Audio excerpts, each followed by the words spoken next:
ते भाजप आणि त्याचप्रमाणे शिंदे गटाकडनं शक्ती प्रदर्शन केलं जाते, आपलंही नाव चर्चेत येत आहे. असं आहे की माझं नाव तर तुम्हीच लोकांनी चर्चेत आणलेलं आहे. हो काय अजून राष्ट्रवादी काँग्रेस, शिंदे गट आणि आपले फडणवीस बीजेपी यांची अजून चर्चा सुरू आहे. बऱ्याच अंशी जे आहे बऱ्याच सगळ्या गोष्टी त्यांचं एकमत झालेलं आहे. आता ते काय एकमत झालेलं आहे, काय आहे, कुठे राग रुसवे आहेत काय, ते पुन्हा येतं ते तपासून पाहतात आणि नंतर तो काय ते निर्णय घेतील की कुठली जागा कुणाला जायची आहे, काय करायची त्या बाबतीत. आता नाशिकच्या बाबतीमध्ये सुद्धा काय अनेकांनी सांगितलं नाशिकची जागा आम्हाला पाहिजे. काही लोक तिकडे गेले सुद्धा उमेदवारीसाठी वगैरे.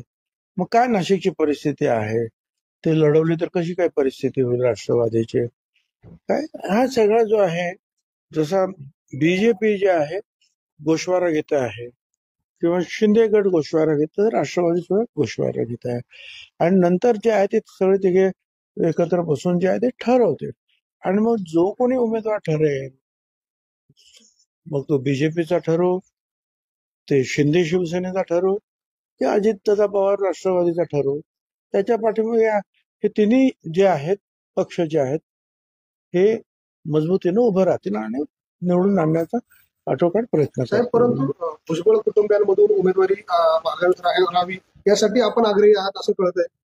तुम्हाला कोणी सांगितलं? तुम्हीच आपलं काहीतरी सांगता.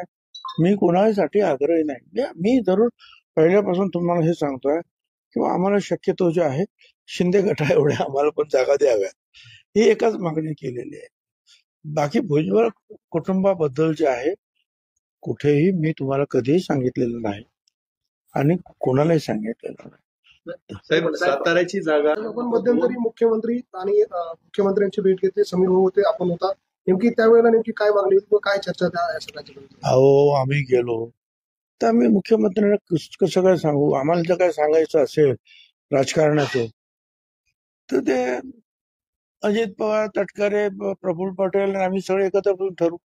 त्यांच्याकडे गेलो होतो कारण त्यांच्याकडे नगर विकास खातं आहे.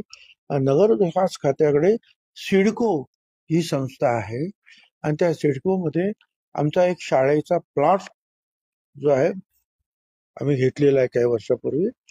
त्याचे काही प्रश्न निर्माण झाले होते तर ते सोडवावे यासाठी आम्ही त्यांच्याकडे गेलो होतो. बाकी कुठलाही त्याच्यामध्ये राजकारण वगैरे काही नव्हतं. तुमच्या त्या भेटीने शिवसैनिक अस्वस्थ झाले आणि त्यांनी पुन्हा शिंदे जाऊन भेटले. असं आहे की शिवसैनिकांनी काही अस्वस्थ होण्याचं कारण नाही. त्यांना मला सांगायचं की मी पण जे आहे तुमच्यामधूनच इथपर्यंत झालेलो आहे किंवा अनेक शिवसैनिक जे आहेत माझ्या बरोबर जे आहेत साथीदार म्हणून त्यांनी काम केलेलं आहे, सहयोग म्हणून काम केलेलं आहे. त्यांनी काय नाराज होण्याचं काही कारण नाही. कारण मुख्यमंत्र्यांकडे पक्षांमध्ये जी काही उमेदवारीवरून भांडण सुरू आहे त्या पार्श्वभूमीवर आपल्यासारख्या अनुभवी नेत्याचं जर नाव पक्षाने दिलं तर आपली तयारी आहे का लोकसभा निवडणूक लढवायची? असं आहे की जर तरच्या प्रश्नाला राजकारणामध्ये उत्तर नसतं, हे सगळे हायपोथेटिकल क्वेश्चन्स असतात, त्याला कसं काय आम्ही उत्तर देणार. असं झालं तर तसं होईल का, तसं झालं का तसं होईल का. आणि हे एक आहे की त्या दोन पक्षामध्ये काही भांडण असंही मी मानत नाही. प्रत्येक पक्षाच्या कार्यकर्त्याला आपल्या पक्षाला ही जागा मिळावी म्हणून प्रयत्न करावा लागतो.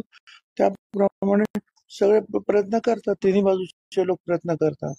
त्यामुळे ते चालू आहे. त्याच्यात भांडण आहे असं म्हणण्याचं काय कारण आहे. मतप्रदर्शन करणं याला भांडण कसं काय म्हणता येईल. राष्ट्रवादी जो दावा करते नाशिकची जागा मिळायला पाहिजे त्याच्यासाठी कॅन्डिडेट तुम्ही असू शकता का?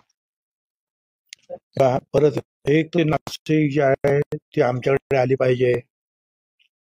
नाशिक आमच्याकडे आल्यानंतर जे आहे मग आमच्यातले अनेक लोक जे आहेत उमेदवारी करू शकतात, त्यांच्याबद्दल चर्चा होईल आणि मग एक मताने ठरवतील की कोण आहे ते. आजच कसं सांगणार, एक व्यक्ती डोळ्यासमोर ठेवून मला डोळ्यासमोर ठेवून तुम्ही मला प्रश्न विचारला तर कसं काय होईल. त्याला म्हणून तर म्हटलं ना, जर त्याच्या प्रश्नाला कसं उत्तर जोपर्यंत कन्फर्मेशन येत नाही ही जागा सुटली का आम्हाला, तोपर्यंत पुढचे काही चर्चा होत नाही ना. मनसेमुळे कुठेही पेच प्रसंग निर्माण झालेला नाही. मनसेमुळे महायुतीची निश्चितपणे जे आहे शक्ती वाढणार आहे, एवढंच मी सांगतो. काय आणि ते कुठे अडचण करण्यासाठी आमच्याबरोबर आलेले नाहीत.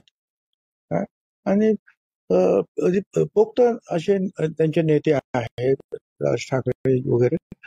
काय त्यांना सगळं माहिती आहे की काय पाहिजे काय नाही. मात्र ते चर्चा करतात, मी सगळं त्याच्यावर बोलू. पण